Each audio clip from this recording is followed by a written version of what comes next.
Lum and Abner.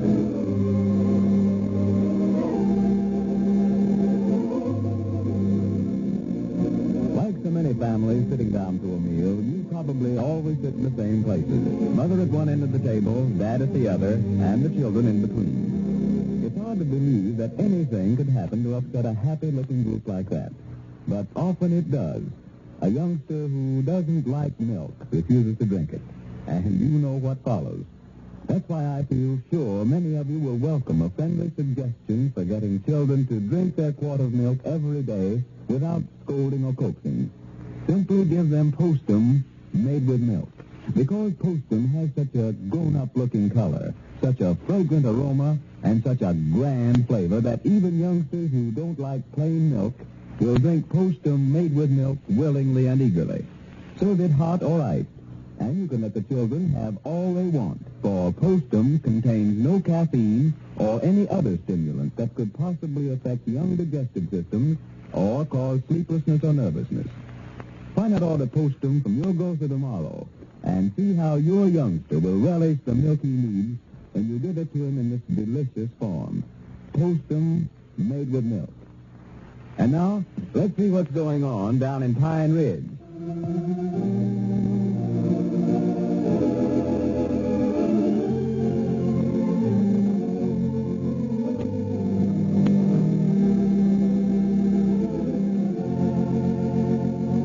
Well, now that Lum has sold his interest in the store to Squire Skimp, he's spending all of his time making preparations for his trip to England.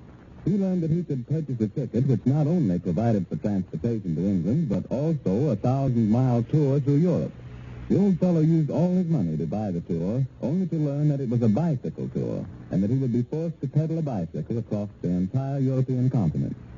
As we look in on the little community today, we find Abner and Squire over at the Jot and Down store. Squire is just leaving for the county seat to buy merchandise for the store. Well, now, I doubt whether I'll be back before you close up or not, Abner, but now you get all those things attended to this afternoon. Yeah, I will. I'll start right in now. And, where's Jake? Well, he's back there in the feed room. Well, now, get him out of there and tell him to stay up here in the front of the store. And tell him I said I want him to wash the front windows, too. Yeah, all right, I'll tell him, Squire. He's got nowhere. He spends all his time back there in that feed room. Yeah, he has been working back there right smart lately. But I'll get him up there. And Squire, I forgot to put baking soda on that want list, too. Better add a case of that. I just noticed a while ago he's out. Yes, all right, Abner. And now, if you think of anything else, why, you can call me at the wholesale house in at the county seat. All right. So long. Jake. Jake? Better dollar, he's back there trying to sleep. Jake, oh. Is you calling me, Abner? Yeah, Squire just now left for the county seat and said for you to stay up here in the front of the store this afternoon and to wash them front windows. Well, I was working on something else, sort of. I don't know I'll have time or not today. Well, now, you better take time, for he wants it done. You ought to have that feed room in good shape by now. You've been back there for 3 days. Oh, I ain't been straightening up the feed room. I've been back there studying. Studying? Yeah, thinking. But, Abner, I believe Well, now, wait just a minute, Jake. I've told you to quit calling me brother. Well, sounds so funny to say brother-in-law, Abner, every time. Well, just call me Abner. I know who you're talking to. Just 'cause I married your sister don't make us blood kin, I'll tell you that. No, we ain't blood kin, but I think just as much of you as if we was. And I'll tell you another thing. If I was needing money, the hang a man know where I'd go to any quicker. Well, thank you. Wait a minute here. You ain't fixing to hit me up for a loan, are you? No, I don't want to borrow no money, but I've got a way studied out to where I think I can pay you back for everything you did for me. You've been mighty nice to me, and me and my family both since we've been here. I've just been trying my best to study out some way to repay you for your kindness. You mean that you've been sitting back there in that feed room all this time just thinking about that, Jake? Yes, I sure have, and I think I got it figured out, too, now. Well, I do know. And I just thought you was lazy. Well, there's lots of folks that think that, Brother Abner. I ain't much of a feller to work with my hands. Never was. I do uncommon a lot of brain work, though. What do you mean, brain work? Well, now, take yourself. You come down to the store here at 7 o'clock in the morning, then at 6 o'clock your work's over. Yeah, that's right, Jake, yeah. Well, mine ain't. I keep right on working till 9 or 10 o'clock of the night, thinking, studying. Well, no wonder you're so drowsy around here in the daytime then. What are you thinking about all that time? Is there something on your conscience? No, it's that. I'm working on a device. You mean another one of your inventions, Jake? Well, this will work. I know it will. Well, now, don't get another like when you hooked the windmill up to the sorghum press and tore it all to pieces. No, missed a little there, all right, but this is a sure thing. I know it is. Make us both enough money to where we'll never have to hit another day's work as long as we live. Well, you must have got this thing figured out years ago. You ain't did a day's work, and I don't know when. No, sir, I just run on to this the other day when I was back there in the feed room. Well, now, I can tell you right now, I ain't going to put any money in it, so you might as well get that out of your head before you start. No, I ain't going to need no money. All I want you to do is let me borrow that old moving picture machine back there in the feed room, and let me have plenty of time to think. Yeah, this sounds like an excuse to get out of work to me. What's that moving picture machine got to do with it? Well, that's what gave me the idea for my invention, right there. Well, now, Jake, if you're figuring on making moving pictures around here, it won't work. I'll tell you that right now. Me and Lum has done tried it. That's it. That's how come us with that old machine back there. It makes silent pictures. You got to have these talking pictures nowadays or they won't buy them. No, not with what I've got figured out. You don't have to. It's just what I need, that thing back there. Well, what is it? What is it? Tell me, you got my curiosity aroused now. Well, Abner, there's lots of people have trouble going to sleep of a night. You know that yourself. Yeah. If you're having trouble going to sleep of a night, Jake, it's because you sleep too much around the store here during the day. Tell you that. Well, I ain't inventing this for me now. We'll sell thousands of them. I know we will. Thousands of what? What you talking about? Oh, well, people try different things to go to sleep, don't they? Yeah, yeah. Some of them try counting sheep. Yeah, I know it, but it never did work for me, though. Well, me neither. You must be one of these fellas that just ain't got no imagination about you. Must be. Can't count sheep because you can't picture them in your mind to count. Yeah, well, now, that might be. That sounds like reasoning there, Jake. You can't count something you don't see, Abner. What in the world are you driving at? Well, now, here's what I've got in mind to do. You will let me borrow that moving picture camera back there. Oh, wait a minute there.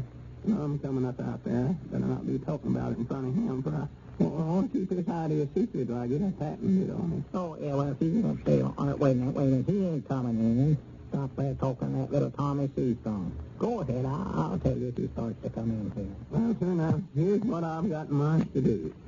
I'm going out here to one of these farms where they got a lot of sheep and get them to let me take some moving pictures of them jumping over a fence. I still don't see what you're driving at. It's for them people that wants to count sheep to go to sleep and can't visualize them in their mind. Now, here's what we can do. Get out a little bitty projection machine and a little film showing these sheep jumping a fence, and we'll sell them the whole outfit for so much money. Well, a fella set up and look at a picture like that, Jake, he'd go to sleep right there in a chair. Well, now, that's the part that gives me so much trouble right there first. Tis, huh? I knowed it'd work, but I never knowed how to get around that. So just this morning I hit on it. Well, good. Good for you. I've got a little clamp figured out so a body can clamp that little projection right on the head of his bed and focus it on the ceiling and just lay there in bed and count them things till he gets off the ceiling. Well, doggy Jake, I believe that'll work just as sure as he was. Well, it's bound to, Brother Abner. We'll make a fortune out of it. Well, here, am I in on it too, Brother Jake? Yeah, I'm going to make you my half partner. That's the Wait a minute. Here comes one. We'll talk about that when he leaves. Now, you go right on ahead and stay back there in the feed room just as long as you want to. Oh, what about them windows up there? Squire said for me to wash. I'll wash the windows. No, sir. You just get right on back in the feed room and study some more. Just keep thinking, Jake. All right. You better call me when it's quitting time. Ain't got no clock back there. Yeah, all right. I'll call you. Don't worry about that now. Come in, Lum. Oh, howdy, Abner. Is Squire around? No. Come on back and sit down. I see Jake's still hanging around. Oh, yeah. Bless his heart. There's a fine fella. Brother Jake. I never knowed it before, Lum, but he's a genius, that fella. Who, Jake? Yes, sir. He's got an invent studied up that outcaps anything I ever heard of. What kind of an invent did he study? Why, well, I can't tell you yet. It's a secret, but... Something to get out of work today. No, it ain't. Now, don't accuse him of that, Lum. That fella, he works hard all the time. Bless his heart. Bless it. I wish he's my blood brother. That's what I wish. I'll tell you one thing, though.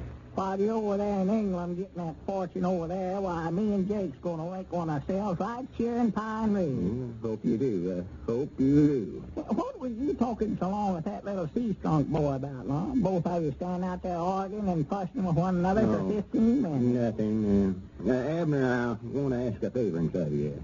I know you and Squire ain't doing athletic business now, but you know I spent every cent of money I had on my tickets and hotel reservations to Europe. I thought you said you weren't going when you found out that was a bicycle tour of Europe. Said you wouldn't ride no bicycles. You never got to see them. I've got to. I can't get out of it. But what I wanted to ask you, could you credit me for a dime's worth of candy every day from now till I get back from Europe?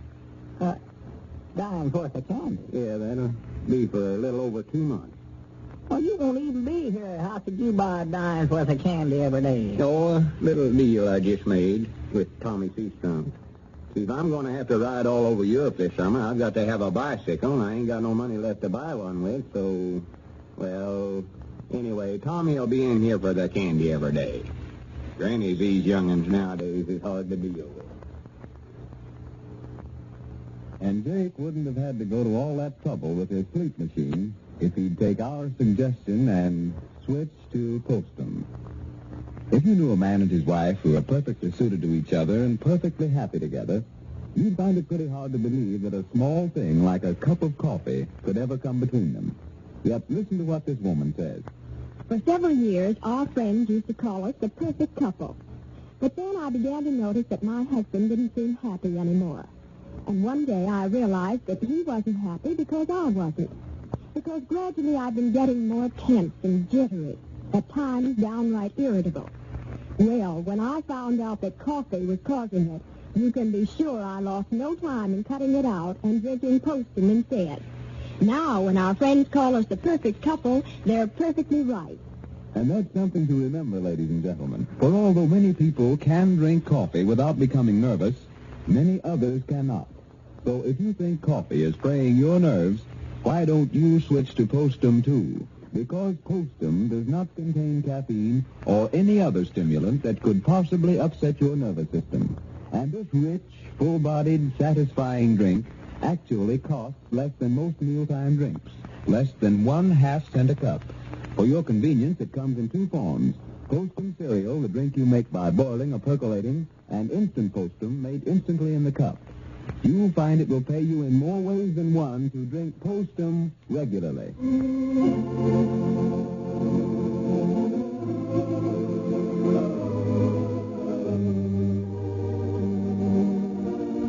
Lou Crosby speaking. This is the Columbia Broadcasting System.